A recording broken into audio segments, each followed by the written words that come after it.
Hello there, this is Cridical from Cridical Media. Just doing a bit of a buried treasure video today in lieu of today's holiday. Happy Canada Day, folks. And today I felt it pretty poetic to talk about We Stand on Guard. This is a book by Brian K. Vaughan and Steve Skroce from like 2016. And around this time of year, yeah, I guess as per the holiday, I do kind of always gravitate back to this book. Just give it another once over. And you know what? Just let's give it the praise I guess it deserves. So, what we usually do with this channel is give you an idea of what to expect if you ever come across these books in the wild. So, we go over the exterior, some bonus material, art and plot points, and then a brief review at the end. And yes, as the cover here, as we get into the exterior, yes, you're seeing a very imposing figure. Yes, this story, it does deal with a post-war Canada, a war against the U.S., but yeah, very poetic with the spine design here. As per a lot of Image releases, it's a hardbound release. It's a gloss finish.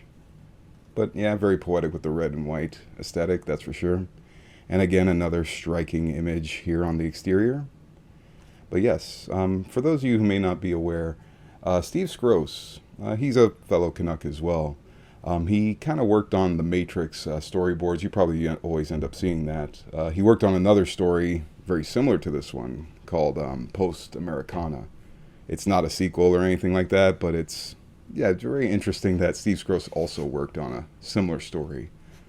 But anywho, just for the bonus material, we're just getting just sketch designs from Steve Skroce, but you're kind of seeing how he has his anatomies nailed. He's a very detailed artist. You get that impression right away. I think his real gift comes from understanding when to use an establishing shot, a wide in or wide out, a side on. He knows how to use his perspectives very well. But yeah, very on point. And yeah, as I just said, the anatomies are just very on point, very perfect. So he has such control that now his real thing is just detail on every sort of image, as you're definitely seeing here, and you're going to see throughout the book as well. But yeah, very unique in that sense. Now, for art and plot points. Now, as mentioned, yes, it is a post-war setup here. So yeah, it does start off with just his family in Ottawa, but also just a nice little, hearkening to our national anthem, hence where the title of the book comes from, Protégera. But yes, this family, yeah, it's more of a setup here, more of a prologue. This, young family in Ottawa, the capital of the nation. I love this little nod to the Outlander, considering the main protagonist is kind of like her. But yeah, you're just given right off the bat the end of Canada, basically. Basically there's this whole idea that Canada is being posed as an isolationist nation. It's all propaganda or whatever. But bang, they just come at night and just bum rush Canada with all these bombs. And it's just seeing this scene is pretty horrific, because if you've ever been to Ottawa, the one thing about that city, it has a lot of open plains and it's very pretty for it. It almost smells different when you're there too. So just seeing this image of it getting just destroyed, it legitimately kind of gets to me. I can't lie. But anyways, the story kind of flashes forward. The story more so takes place around like the 2100s. So it's just a century from now. And yeah, you're just introduced to the 2-4, this Canadian, I guess, rebellious team. And yeah, just these freedom fighters, they come across this young woman, Amber, the protagonist of the story. And one thing I definitely appreciate about this book is the banter between characters.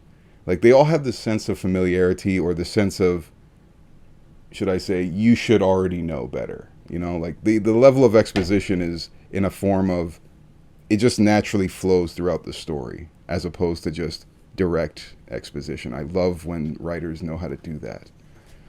Even this guy here, the dude from Toronto, even the little history of Superman. Yes, it's true. Yeah, he is actually created by a Canadian, when you think about it. But anywho, yeah, I just like the nods to that. But probably one of my favorite things about Image Comics is that you usually find this with, publishers outside of the big two. They actually allow their artists to just dedicate pages to action with no dialogue. So it's the artists really doing their job, telling the story through visual, means. and it's very on point how they take down this giant mechanized beast. Like, I like the strategy and also the implementation of how they deal with it. It actually works out pretty logically. So very on point how you can follow the action in this case. And like I said, how many times I just flipped the page and not a speck of dialogue. So again, big ups to Image Comics for, having faith in their artists like that. But this story, it's pretty graphic at times. Like, if I turn this page, you're going to see something pretty nasty in that sense. But anywho, you're probably wondering, okay, well, why did America attack Canada to begin with? Essentially, we have a certain resource that is very unique to our nation, and America's running out of theirs. They want ours, but there's a lot more to it than just that. But it's amazing how much, when you see the soldiers banter with Canadians, how almost Gestapo-esque, almost. It's kind of scary how they're depicted in this book. I pray that, not how soldiers act like that, but geez, there's a sense of veracity in how they how they depict a lot of the imagery in this book. But one thing I definitely like about this book also is the protagonist, Amber. She is not the hero you expect. She's more of a character where she has a reason to have a beef. She has a reason to fight, but she's not always the most heroic, or should I say the most noble heroic person. She's heroic, just not the most noble person you think of. Where certain heroes, you expect them to have great qualities or whatever.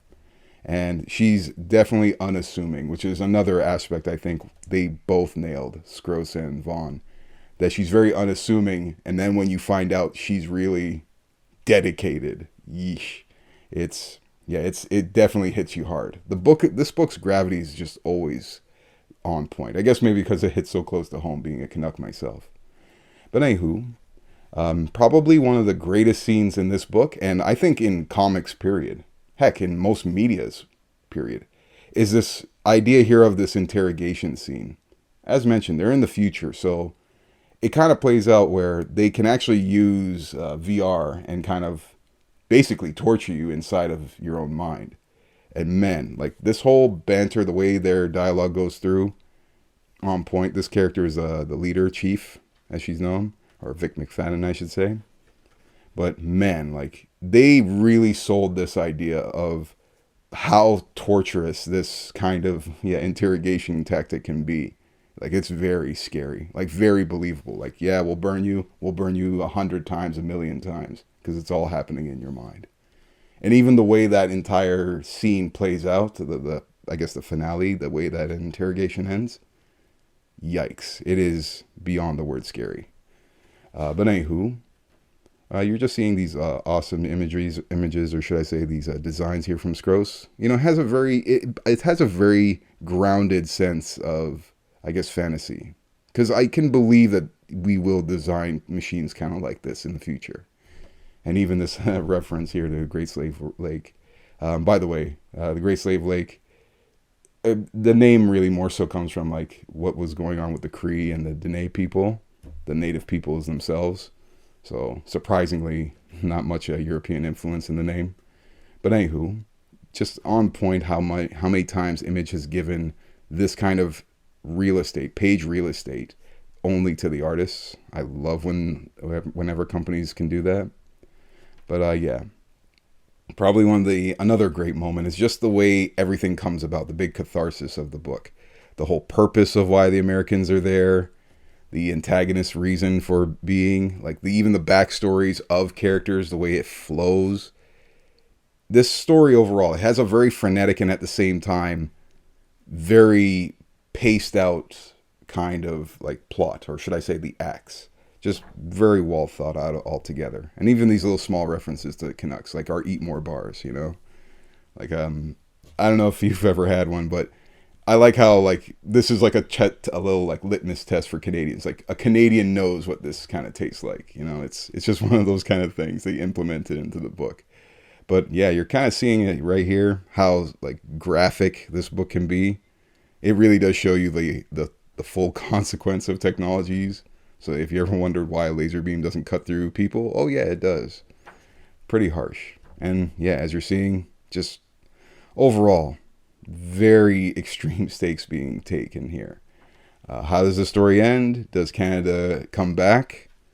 Well, I'll let you read it. But like I said, one of the best characters is this Amber character, where she doesn't see herself as a hero. She's just somebody who is hurt, and I'm just biting back. And I love how they sold her character. Just so on point overall. This one, like I said, it's just for some reason, I can't help it. Maybe it's just because of Canada Day, but I always usually come back to it. Somebody asked me about it in the library video about a year ago, so maybe here's your just due. This is, I guess, this video is dedicated to that person asking that question. But anywho, it's not so much about me at this point. Hopefully you guys ever come across this book. I hope you do. Maybe just give it a once-over, maybe even consider a purchase. And as mentioned, there is a bit of a spiritual successor. It's called Post-Americana. Again, Steve Skroce on it, also from Image Comics. But anywho, hopefully you guys enjoy the rest of your day. I'm going to go and enjoy the rest of my holiday. And hope to see you guys in the next video. Take care.